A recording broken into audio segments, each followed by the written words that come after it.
রাজ্যে এসআইআর এর কাজ খতিয়ে দেখতে ১৩ সদস্যের বিশেষ পর্যবেক্ষক পাঠিয়েছে জাতীয় নির্বাচন কমিশন। রাজ্য ক্যাডারের অবসরপ্রাপ্ত আমলা সুব্রত গুপ্তর নেতৃত্বে এই ১২ জন পর্যবেক্ষক কাজ করবেন রাজ্যের বিভিন্ন জেলায়। এসআইআর এর কাজ শেষ না হওয়া পর্যন্ত এই টিম রাজ্যেই থাকবে। বিভিন্ন জেলায় ইতিমধ্যেই সফর করতেও শুরু করে দিয়েছেন বিশেষ পর্যবেক্ষকরা। এই পরিস্থিতিতে দক্ষিণ ২৪ পরগনার ফলতায় কমিশনের কাজ খতিয়ে দেখতে যান কমিশনের ১৩ সদস্যের স্পেশাল টিম। প্রসঙ্গত, অভিষেক ব্যানার্জির ডায়মন্ড হারবারে বিশেষ পর্যবেক্ষক নিযুক্ত হয়েছেন সুব্রত গুপ্ত নিজে। রবিবার ৩০শে নভেম্বর দুপুর ১২টা নাগাদ ফলতার বিডিও অফিসে পৌঁছন ওই বিশেষ পর্যবেক্ষকরা। কিন্তু এরই মধ্যে নিজের সোশ্যাল মিডিয়ার ওয়ালে বিশেষ পর্যবেক্ষকদের ফলতায় আক্রান্ত হওয়ার আশঙ্কা প্রকাশ করেন রাজ্যের বিরোধী দলনেতা শুভেন্দু অধিকারী। ফলতার দাপুটে নেতা জাহাঙ্গীর খানের নেতৃত্বে এই হামলার আশঙ্কা করেন বিরোধী দলনেতা। শুভেন্দুর দাবি, জাহাঙ্গীর ৩০০ মহিলা জড়ো করেছেন, সেক্ষেত্রে মাথাপিছু মহিলাদের ৫০০ টাকা দিয়ে হামলার ছক কষেছেন বলে উল্লেখ করেন বিরোধী দলনেতা। শুভেন্দুর দাবি, জিপি অফিসের উপরেই ব্যাংকোয়েট হলে জড়ো হয়েছেন, লাঠি জুতো নিয়ে কমিশনের টিমের ওপর হামলা হতে পারে বলে অভিযোগ। শুভেন্দুর আরও ভয়ঙ্কর অভিযোগ, প্রত্যেক মহিলাকে জাহাঙ্গীর প্রশিক্ষণ দিয়েছে। টুইটার পোস্ট করেছেন বা এক্স হ্যান্ডেলে পোস্ট করেছেন বিরোধী দলনেতা শুভেন্দু অধিকারী এবং পোস্ট করে তিনি এই আক্রান্ত হওয়ার কথা উল্লেখ করেছেন। তিনি লিখেছেন, যদি ইসিআই টিম এগিয়ে যায় তাহলে লাঠি এবং তিনি যেটা বলছেন আরেকবার আমি প্রথম থেকে আপনাদের পড়ে শোনাই। স্থানীয় সূত্র আমাকে জানিয়েছে যে স্থানীয় টিএমসি নেতা জাহাঙ্গীর প্রায় ৩০০ জন মহিলাকে জড়ো করেছেন, যাদের প্রত্যেককে ৫০০ টাকা করে দেওয়া হয়েছে ইসিআই পরিদর্শনকারী দলকে বাধা দিতে এবং আক্রমণ করার জন্য। এমনই অভিযোগ, তারা বর্তমানে জিপি অফিসের উপরে অবস্থিত ব্যাংকোয়েট হলে জড়ো হয়েছে, যেখানে ইঙ্গিত পাওয়া যাচ্ছে যে জাহাঙ্গীর এবং বিডিও তাদের প্রশিক্ষণ দিয়েছে। জাহাঙ্গীর এবং বিডিও দুজনে মিলে প্রশিক্ষণ দিয়েছে। যদি ইসিআই টিম এগিয়ে যায় তাহলে লাঠি এবং জুতো পেটা করার আশঙ্কা রয়েছে। আমি নির্বাচন কমিশনকে অবিলম্বে যে কোনো সহিংসতা প্রতিরোধের ব্যবস্থা গ্রহণ এবং ইসিআই টিমের নিরাপত্তা নিশ্চিত করার জন্য অনুরোধ করছি। যদি এই প্রতিবেদনগুলি যাচাই করা হয় তাহলে আমাদের গণতন্ত্রের পবিত্রতা বজায় রাখার জন্য আমি অপরাধীদের বিরুদ্ধে দ্রুত এবং কঠোর ব্যবস্থা নেওয়ার দাবি করছি।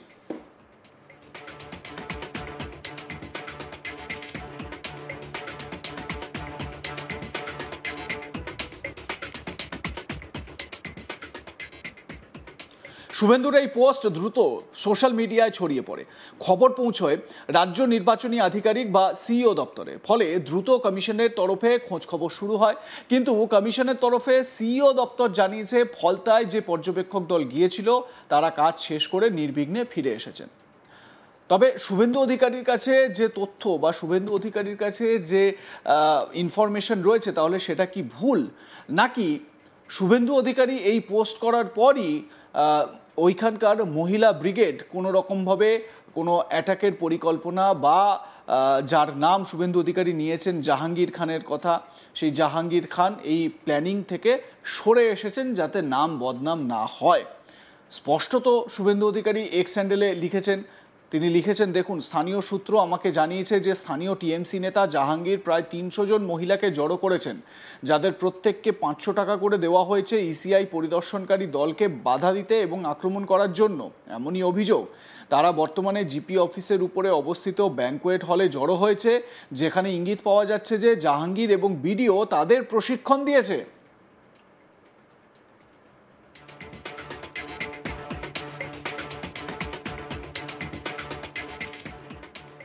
শুভেন্দু অধিকারী তারপর লিখছেন, যদি ইসিআই টিম এগিয়ে যায় তাহলে লাঠি এবং জুতো পেটা করার আশঙ্কা রয়েছে। আমি নির্বাচন কমিশনকে অবিলম্বে যে কোনো সহিংসতা প্রতিরোধের ব্যবস্থা গ্রহণ এবং ইসিআই টিমের নিরাপত্তা নিশ্চিত করার জন্য অনুরোধ করছি। যদি এই প্রতিবেদনগুলি যাচাই করা হয় তাহলে আমাদের গণতন্ত্রের পবিত্রতা বজায় রাখার জন্য আমি অপরাধীদের বিরুদ্ধে দ্রুত এবং কঠোর ব্যবস্থা নেওয়ার দাবি করছি।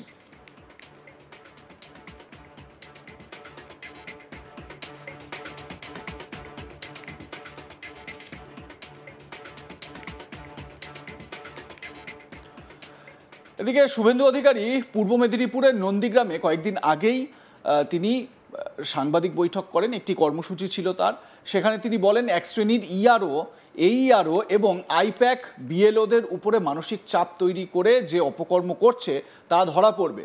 শুভেন্দু বলেন, আমি দাবি করব জোন অবজারভাররা ভিডিও অফিসগুলিতে ঘোরা শুরু করুন, এছাড়া এআই ফটো স্ক্যান করে চুরি ধরার ব্যবস্থা করুন। তো শুভেন্দু অধিকারী এ প্রসঙ্গে কি বলেছিলেন সেদিন শোনাবো আপনাদের।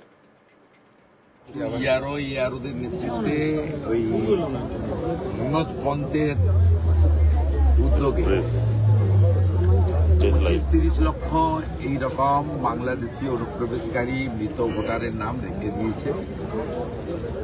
এই কারণেই ইলেকশন কমিশন সঠিকভাবে নিরপেক্ষ অবজারভার জোন ওয়াইজ এবং জেলা রাজ্যে দিয়েছে। এখনো পর্যন্ত আমরা তো ক্লোজ মনিটরিং করছি। 80 লক্ষ ডিজিটাইজেশন বাকি আছে, 41 লক্ষ পর্যন্ত বাদ গেছে। এটা প্রথম ধাপ, 1/2 কোটির উপরে বাদ যাবে। দ্বিতীয় ধাপে হিয়ারিংয়েও বাদ যাবে। তৃতীয় ধাপে ড্রাফট ভোটার লিস্টের পরে আমরা হাতে রেখেছি 7 নম্বর ফর্ম। একটাও মৃত ডবল ট্রিপল এন্ট্রি ফেক বাংলাদেশি মুসলিম অনুপ্রবেশকারীর নাম থাকলে 52,000 বিজেপির বিএলএ 2 দিয়েছে বিজেপি, তা সর্ববৃহৎ, আমরা 1 ইঞ্চিও ছাড়ব না। অতএব এই আইপ্যাক এবং কিছু এক শ্রেণীর ইয়ারও এইআরও বিএলএদের উপরে মানসিক শারীরিক চাপ তৈরি করে যে অপকর্মটা করেছেন ধরা পড়বেন। এবং এই ভুয়া WBCS অফিসার শানু বক্সিদের মতো এদের অনেক কপালে দুঃখ রয়েছে, এদের দুঃখ রয়েছে।